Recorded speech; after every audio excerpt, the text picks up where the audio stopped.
Bayangin kamu udah investasi bertahun-tahun dan portofoliomu udah beggar bahkan multi-bagger.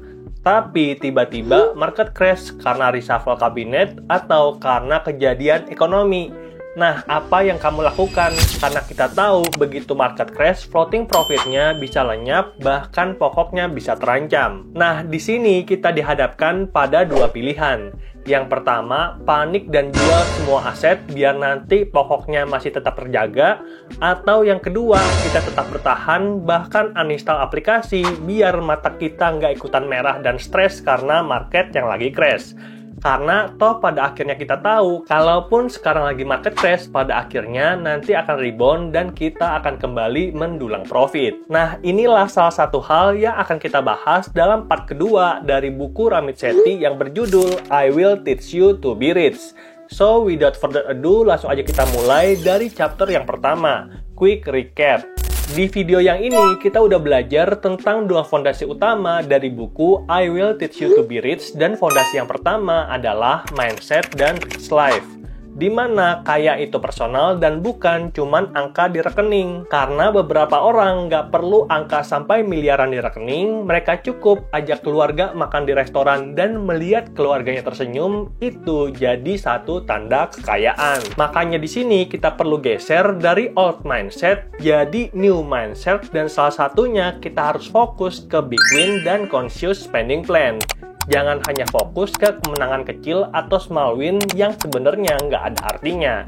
Makanya Ramit Sethi sering roasting orang yang ajakin kita untuk stop beli kopi. Than the price of coffee. And candidly, buying a morning coffee is not going to affect your finances over the course of your life. Lalu fondasi yang kedua adalah mengoptimalkan penggunaan uang sehari-hari, dan salah satu contohnya adalah pakai kartu kredit yang kasih banyak benefit seperti poin, dan juga ganti rekening ke tabungan bank digital yang bebas admin dan bebas biaya transfer.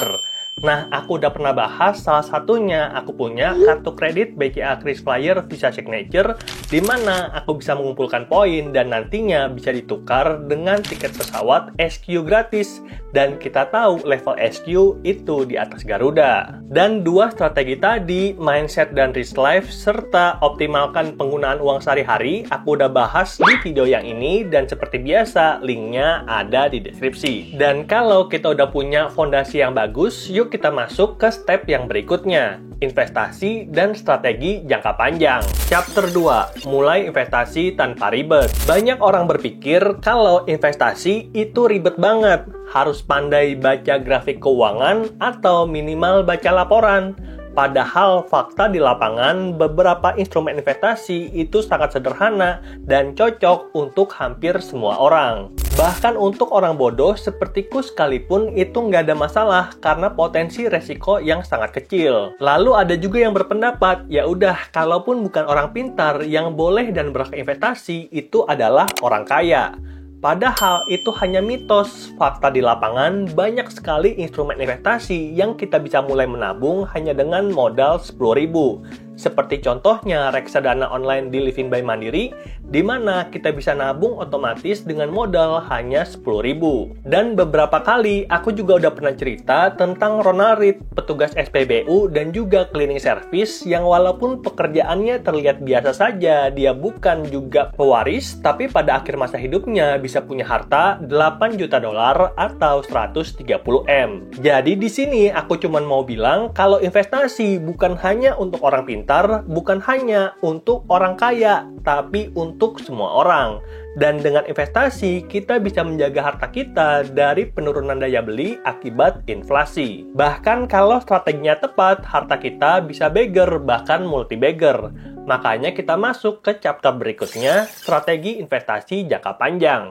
Setelah kamu mulai investasi, tantangan terbesar itu adalah kesabaran dan konsistensi. Banyak orang pintar sekalipun bisa memilih instrumen investasi yang tepat, tapi pada saatnya mereka salah ambil keputusan karena kenapa? Karena panik, nggak disiplin, dan gampang goyah saat market crash.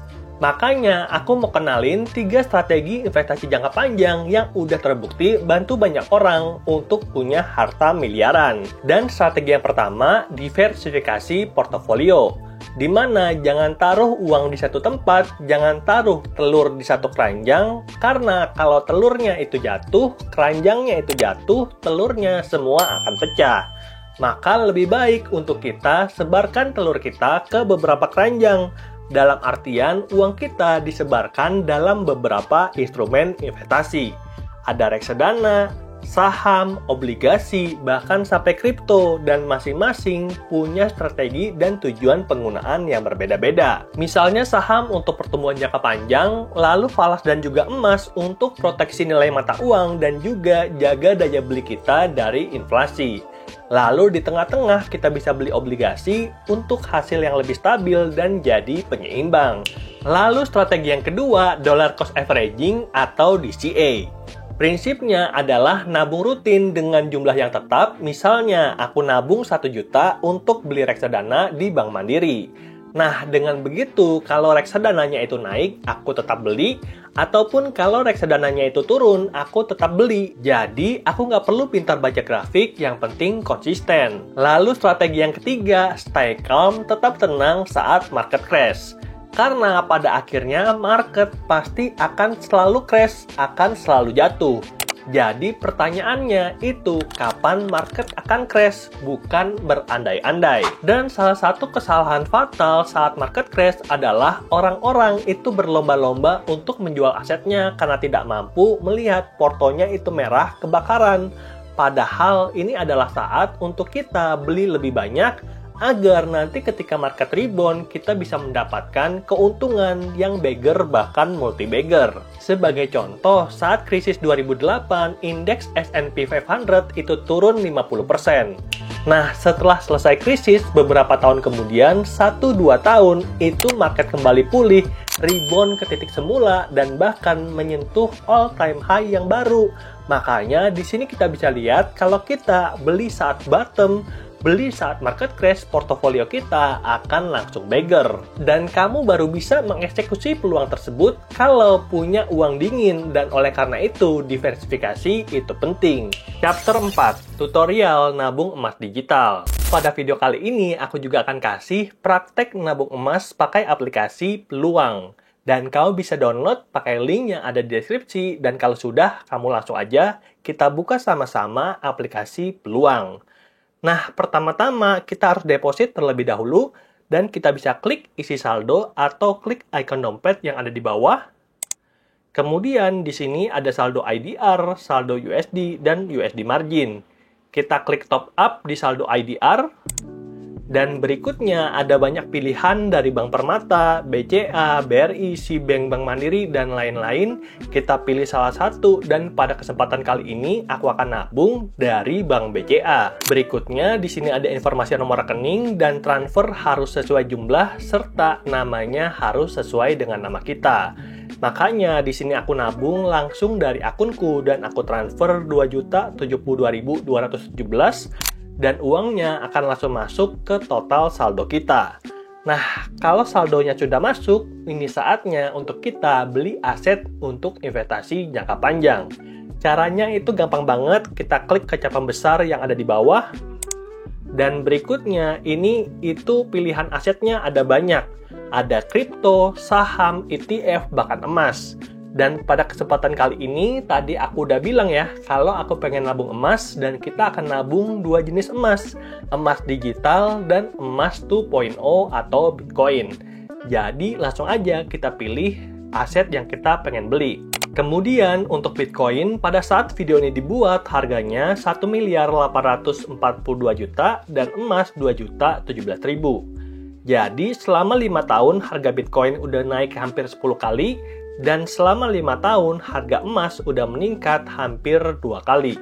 Nah, teman-teman, aku pengen pakai strategi nabung rutin, jadi kita nggak peduli harganya lagi harga berapa, langsung aja klik tombol beli. Dan berikutnya, aku bagi uangku tadi 1 juta ke Bitcoin dan 1 juta ke emas. Lalu kita klik tinjau order. Dan di sini kita ada waktu, harganya berlaku sekitar 10 detik, teman-teman. Jadi langsung aja kita swipe up, geser ke atas untuk menyelesaikan. Dan kemudian untuk pembelian berhasil, kita dapat 0,00055943 Bitcoin dan juga 0,5 gram emas. Nah, aku pribadi punya target untuk bisa punya 1 Bitcoin dan 1 kilogram emas. Dan targetnya ini masih jauh karena kadang-kadang Bitcoin dan juga emasnya itu kejual buat dipakai pemakaian pribadi.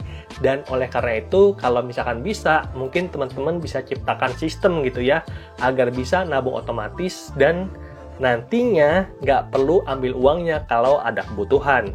Nah, makanya di sini aku juga seneng banget ya, karena di aplikasi Peluang kita nanti akan bisa lihat kalau misalkan aku di Bitcoin ini saldonya udah masuk, dan kalau kita masuk ke portofolio itu ada option nih, pulihkan portofolio kamu, auto invest dapat membantu kamu tetap stabil saat mengambil peluang. Jadi di sini itu kita bisa DCA dollar cost averaging nabung rutin pakai aplikasi Peluang dan aku akan tunjukkan sedikit dari fiturnya.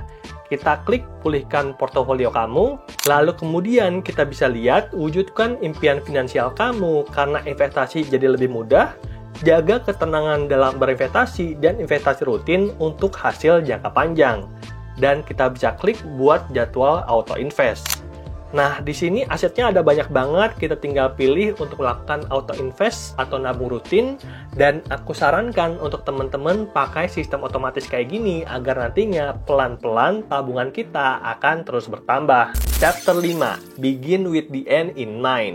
Jadi, kita udah belajar tentang investasi emas untuk jangka panjang dan aku mau kasih tahu kalau perjalanan kita itu masih panjang.